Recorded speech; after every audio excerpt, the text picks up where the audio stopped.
शुभ प्रभात दोस्तों, स्वागत है आपका आज के मुख्य समाचारों में। जी हां दोस्तों, आपको यहां पर देखने को मिलेंगी सुबह से लेकर शाम तक की तमाम बड़ी खबरें, मुख्य समाचार, ब्रेकिंग न्यूज अपडेट्स के रूप में। तो दोस्तों, आप सभी लोगों से रिक्वेस्ट है इस वीडियो को ज्यादा से ज्यादा लाइक और शेयर कर दीजिए। तो चलिए दोस्तों, जान लेते हैं आज की पहली बड़ी खबर।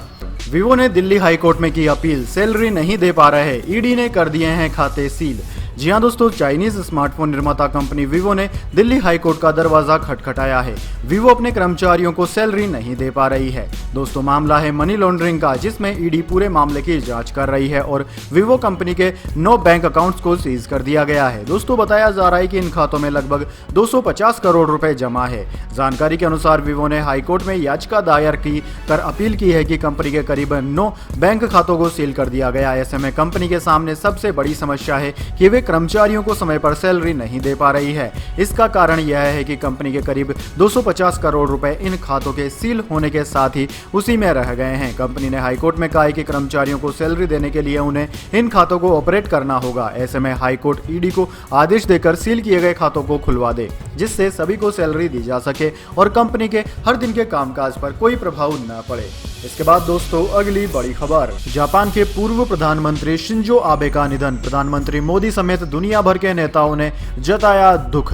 जी हां दोस्तों, एक बड़ी खबर है। जापान के पूर्व प्रधानमंत्री शिंजो आबे का शुक्रवार को निधन हो गया। उन पर सुबह हमला हुआ था।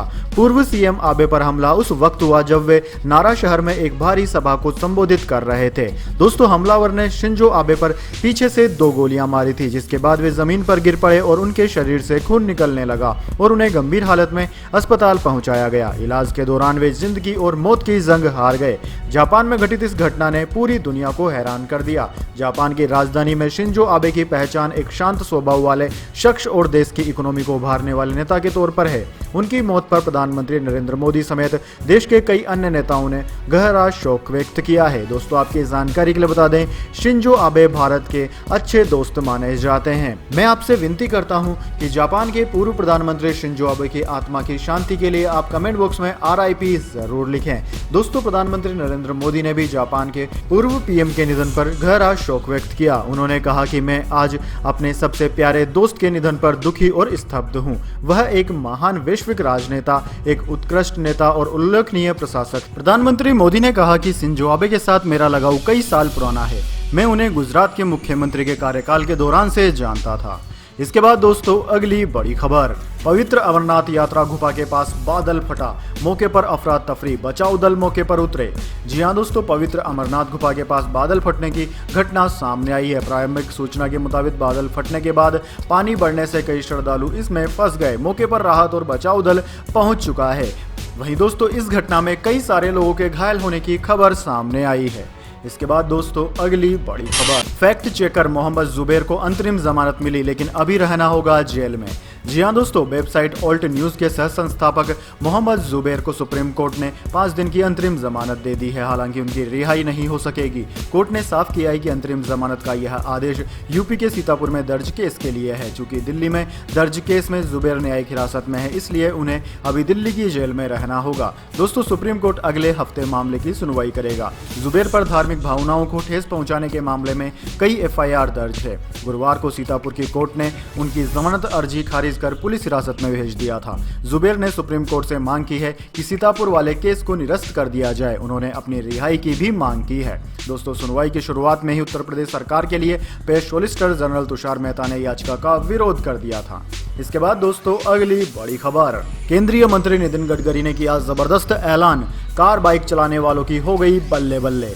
जी हां दोस्तों, केंद्रीय सड़क परिवहन और राजमार्ग मंत्री नितिन गडकरी ने कहा है कि अगले 1 साल के अंदर इलेक्ट्रिक वाहनों की कीमत पेट्रोल कारों के बराबर होगी। दोस्तों, केंद्रीय मंत्री नितिन गडकरी ने कहा कि प्रौद्योगिकी और हरित ईंधनों में तेजी से प्रगति से इलेक्ट्रिक ऑटोमोबाइल की लागत कम हो जाएगी, यानी कि इससे आम लोगों को फायदा होगा। अगले 2 साल में पेट्रोल से चलने वाले वाहनों के बराबर इलेक्ट्रिक व्हीकल की कीमत हो जाएगी। केंद्रीय मंत्री ने कहा कि आने वाले समय में यह एक क्रांति ला सकता है।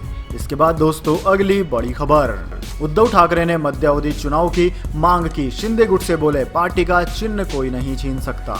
जी हां दोस्तों, पूर्व मुख्यमंत्री और शिवसेना के अध्यक्ष उद्धव ठाकरे ने महाराष्ट्र की मध्यावधि चुनाव की मांग की है। साथ ही उन्होंने पार्टी चिन्ह पर एकनाथ शिंदे गुट के दावे पर कहा कि कोई इसे नहीं छीन सकता। ठाकरे ने कहा कि तीर और कमान उनकी पार्टी का चुनाव चिन्ह रहेगा। उन्होंने कहा कि सुप्रीम कोर्ट का 11 जुलाई का फैसला सिर्फ शिवसेना का ही नहीं बल्कि भारतीय लोकतंत्र का भविष्य भी तय करेगा। ठाकरे ने कहा कि मेरे साथ जो 15-16 विधायक हैं, मैं उनका धन्यवाद करता हूं। शिवसेना को कोई नुकसान नहीं होगा। कार्यकर्ता लगातार मुझसे मिलने आ रहे हैं। मेरे सैनिकों का मन दुखी है, लेकिन मैं और पार्टी उनके साथ खड़े हैं। उन्होंने कहा कि शिवसेना के चुनावी चिन्ह को लेकर असमंजस्य है, लेकिन मैंने अपने कार्यकर्ताओं को साफ किया है कि कानूनी तौर पर कोई भी हमारा धनुष बाण हमसे छीन नहीं सकता। कानून और संविधान के जानकार से चर्चा करके बता रहा हूं कि कोई भी हमारा सिंबल हमसे छीन नहीं सकता।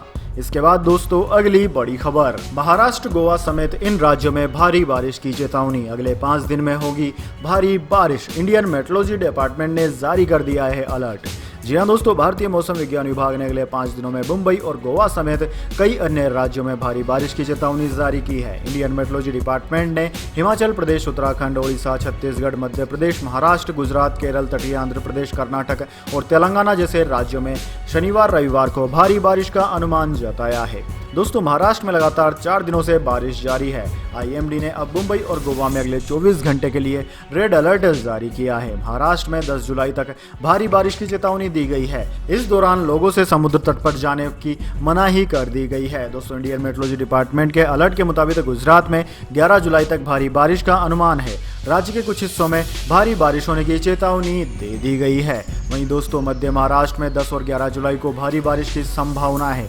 इसके अलावा दोस्तों उत्तर भारत में भी बारिश के अच्छे आसार बन रहे हैं। रविवार शनिवार को पूर्वी और पश्चिमी उत्तर प्रदेश, दिल्ली और राजस्थान में गरज और चमक के साथ बिजली गिरने के साथ हल्की बारिश होने का अनुमान जताया गया है। वहीं दोस्तों चंडीगढ़ स्थित मौसम विभाग के अधिकारी ने बताया कि हरियाणा और पंजाब में आज से ही बारिश शुरू होने की संभावना है। इसके बाद दोस्तों अगली बड़ी खबर, गोल्ड सिल्वर प्राइस टुडे। सोना हो गया है महंगा तो कम हो गए हैं चांदी के दाम। जल्दी से जान लीजिए क्या है कीमतें। जी हां दोस्तों, सोने और चांदी के दाम में आज फिर से बदलाव हुआ है। जहां सोने की कीमत में बढ़ोतरी हुई है तो वहीं चांदी सस्ती हो गई है। दरअसल दोस्तों भारतीय सराफा बाजार में शुक्रवार को सोने के रेट्स में मामूली तेजी दर्ज की गई। 10 ग्राम सोना महंगा होकर 50,613 रुपए का हो गया। वहीं 1 किलो चांदी के रेट में गिरावट दर्ज की गई है और अब यह 56,540 रुपए में बिक रही है।